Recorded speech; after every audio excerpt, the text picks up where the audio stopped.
Tere ka minu poolt.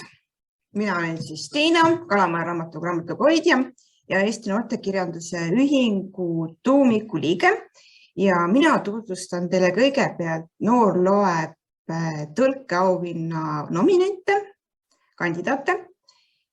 Siis näitab Merle siis meile neid esikolmikut ja võitjat ja ma arvan, et ma natuke räägin ka siis selle võiduraamatu tõlkijast, sest tõlkeraamatu puhul on kõige tähtsam ikkagi peale sisuga tõlge. Seda eriti saavad aru need, kes on kunagi lugenud raamatut, millel on väga halb tõlge olnud. Et ka väga hea raamatule on halb tõlk ja võimalik raamatule väga halba teha. Nii. Ja 19 raamatut kandideerivad siis tõlkeauhinnale ja esimene on Poiss, kes nägi pimedusest. Tõlkija on Kontra ja räägib ta siis, kuidas on kasvada peres ainsa nägijana. Nii, teine raamat on Kuidas hullust mulle imailu seletas. See on tõlkitud Piret Pääsukese poolt ja siin on siis sellised huvitavad tooted nimekirjas nagu draakoni südamed ja libahundi sülg. Et ühel vanamehel on need purgis toas, et kust ta siis sinna sai. Nii, Vee ees vaabi, valguse loits on tõlgitud Marge Paali poolt ja see on võlukunsti värvisarja viimane osa ja siis leitaksegi lõpplahendused. Nii, Stephen Kingi Draakoni silmad, tõlkija on Eva Luts ja see on siis Kuri võlur võtab võimust raamat. Nii, järgmiseks raamatuks on siis Tuha kuningriik, see on samuti sarja viimane raamat ja selle on tõlkinud Marju Pulver. Ja siin saab siis samamoodi lõpplahendus selgeks. Casey Vesti, Sinu kõrval on tõlkinud Iiri Sirk ja siin jäävad 2 noort nädalavahetuseks raamatukogu kinni ja mis nendega seal siis juhtuma hakkab. Nii, sarja viimast osi ilmus eelmine aasta mitu tükki. Korra on juba mainitud Marissa Meieri Winterit. Selle on tõlkinud Karin Kull ja see on siis Puukroonikate viimane raamat. Taaskord selgub, mis kõigest saab. Nii, järgmine raamat Rachel Lynn Solomoni Täna õhtul homme. Tõlkinud on Grete Kõrvits ja siin on 2 põlist rivaali, kes hakkavad koostööd tegema, et võita ulgu. Mis asi on ulg? No, seda saab raamatust teada. Nii, ja siis Sonja Hartli, see ei ole #armastuslugu. Tõlkinud on Vivika Aleksejev ja siin siis üks saatuslik sotsiaalpostitus keerab ühe vaese tüdruku elu päris pea peale. Nii, ja siis Sara Krossani Iiris tõlkinud Kristina Uluots ja siin on siis üks vanem naine, üks noorem naine, mõlemad üksikud, mõlematel küllaltki vägivaldsed sugulased ja mis siis saab. Nii, Colleen Hoover, taas mainitud juba, Mõrad südame luust, tõlkinud Raili Puskar ja siin on siis 2 raske lapsepõlve üle elanud noort, kes üksteist leiavad. Nii, on Ülle Okase tõlgitud, 2 noort saavad silla peal kokku ja 4 stsenaariumit, mis edasi saab. Nii, parim kujundus, aga tõlkeauhinnale kandideeriv Baxteri tüdrukud, tõlkinud on ta jälle Marge Paal ja siin on siis internaatkoolis tegevus, tüdrukute internaatkoolis. Nii, koolis toimub tegevus ka Väikesed ilusad asjakesed raamatus, mille on tõlkinud Marianne Ots ja siin on siis balletikool ja hästi palju rivaalitsemist. Sarja teine osa on Brandon Sandersoni Tähevaade, mille on tõlkinud Eva Luts, kes on juba Draakoni silmade tõlkija näiteks. Ehk siis 2 autorit või 2 tõlkijat on 2 raamatuga meil see aasta. Nii, siis on Saada pilte, mille on tõlkinud Helen Kolpus ja siin on siis põhimärksõnaks toksiline maskuliinsus ehk siis poisid, kellel on maailmast väga kummaline arusaamine. Nii, Jen Bennetti Tähtedest võlutud, tõlkinud on Liis Konovalov ja 2 noort eksivad või jäetakse metsa maha. Nad peavad siis tee koju leidma ja seal lahendavadki siis oma vahelisi probleeme.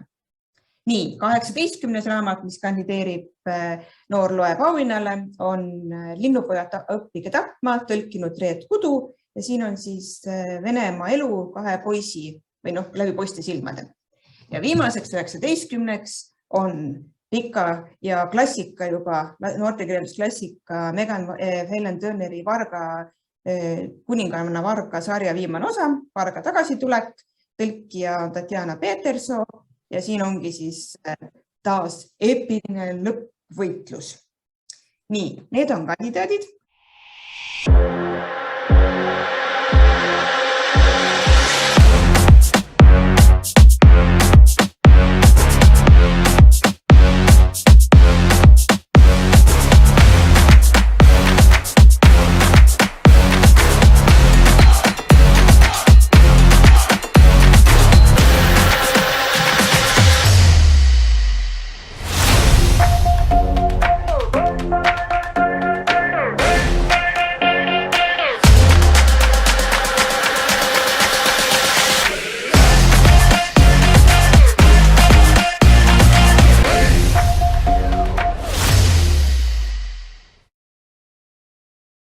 Nagu nägite, võitja on siis Sara Krossani Iiris, tõlkinud Kristin Uluots ja Kristin Uluots on väga pikaaegne tõlkija. Oma esimese raamatute tõlkis Eesti kataloogi järgi juba 90ndate lõpul. See oli James Herrioti loomajutud, ta on veel mõne James Herrioti tõlkinud, kokku üle 60 raamatu. Noortekirjanduses on ta tõlkinud kõik 4 siiamaani eesti keeles ilmunud Sara Krossani raamatut, kusjuures kõik on ilmunud kirjastuse Varrak siis all. Ja mida ta veel on tõlkinud? Ransom Peaksi on ta tõlkinud. Ta on tõlkinud ka näiteks Jenny Haani, Roald Dahli lasteraamatuid ja ka mõni Tolkieni raamat. Ehk tegemist on väga viljaka ja tubli tõlkijaga, sest vabaväärsis raamatu tõlkimine ei ole kerge ja kõik Sara Krossani raamatud on vabaväärsis. Aga mina annan nüüd teatepulga üle, enne kui kuulutame välja nüüd veel need Eesti ehk siis kõige meie jaoks, kohalike rahva jaoks kõige olulisemad auhinnasaajad esikolmiku. Tuleb veel üks video, kus Eesti autorid natukene räägivad, kuidas nemad oma raamatu loonud on. Noor loeb 2021 kandidaadid on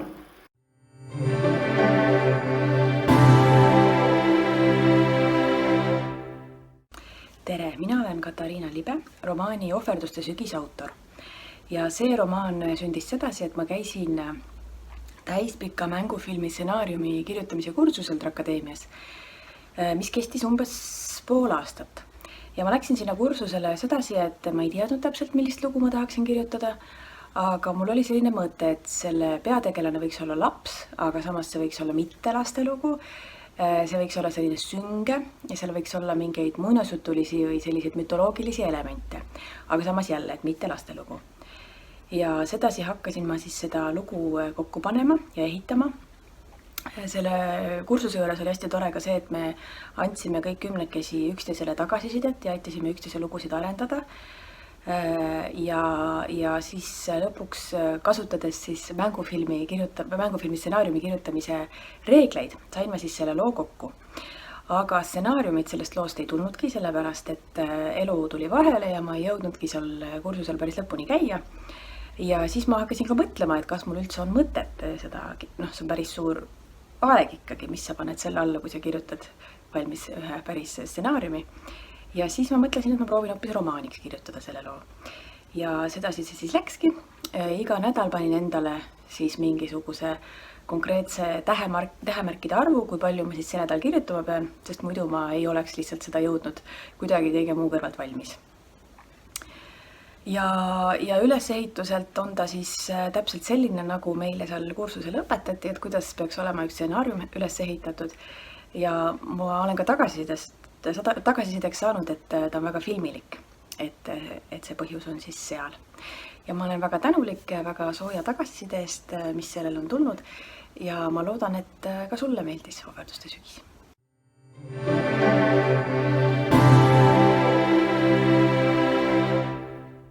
Ära lubatud. Kuna ma räägin selle raamatu kaanevärvi müts ja bluusi, aga seda peamiselt seetõttu, et mul on just looduslike pühapaikade välitöödel ja teen siin vahepeal teile väikest klippi. Mis mind inspireeris seda raamatut kirjutama, oligi vist üks vana muinasjutt, mille Gisele siis raamat tugineb. Samuti siis satanismiga ja satanistlike sektidega seotud teemad. Nagu ikka noorte raamatutes tuleb ette, siis sõprus, armastus, reetmine ja nii edasi.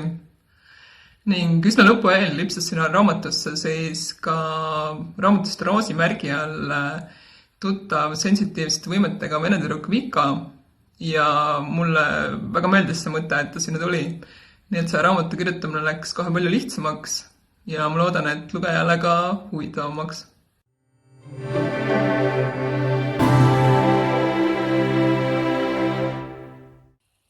Raamat Rahel Andersi Ajaaugud ei olegi minu jaoks võib-olla nagu nii väga noorteraamat. Et see pigem jätkab sama rida, kus siis esimese raamatuna Marius Maagia Libahunt Liisi ning teisena Morten Emilia Kadunud maailmad, mis siis mõlemad räägivad ühelt poolt nagu sotsiaalsetest probleemidest ja teisalt siis ühest loodusobjektist, esimesel juhul metsast ja metsaga seotud vanarahva uskumustest, teisel juhul soodest ja siis nüüd selle kolmanda raamatu puhul koobastest, mida on siis inimesed kasutanud sõja ajal või ma ei tea, mingite taudide ajal pelgupaikadena, kus arvatakse, et mõnedes koobastes elavad vaimud või suisa vanapagan ning samuti siis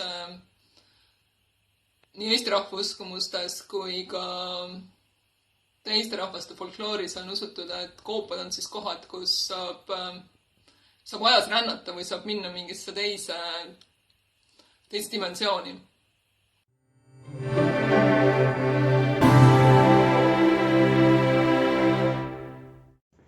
Tervist! Mina olen Maniakide tänav ja minu käest küsiti, kus kohast tuli mulle idee seda raamatut kirjutada.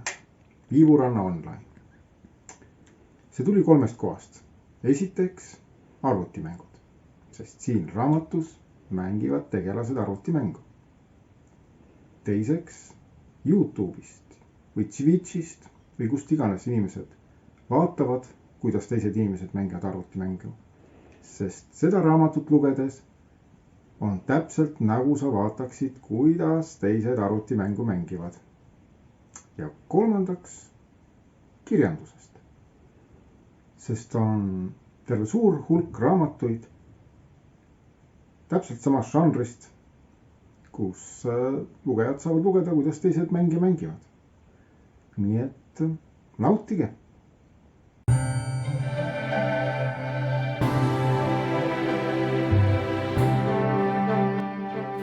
Mina sain inspiratsiooni eelkõige päriselust ja oma isiklikest mälestustest.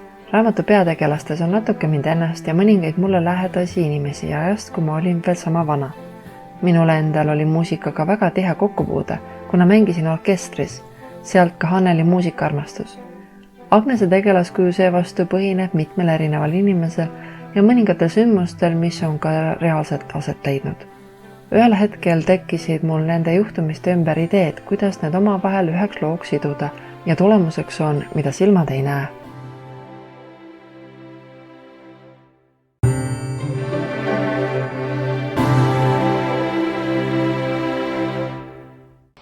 Idee kirjutada raamat, mul hakkasid päevad, tuli mul tegelikult sellest, et mul endal on teismeline õde või tol hetkel ta oli rohkem teismeline ja temaga rääkides ma sain aru, kui üksi teismelised tegelikult on või ennast vähemalt tunnevad väga üksikuna ja just sellepärast, et see tunne on, et keegi ei mõista.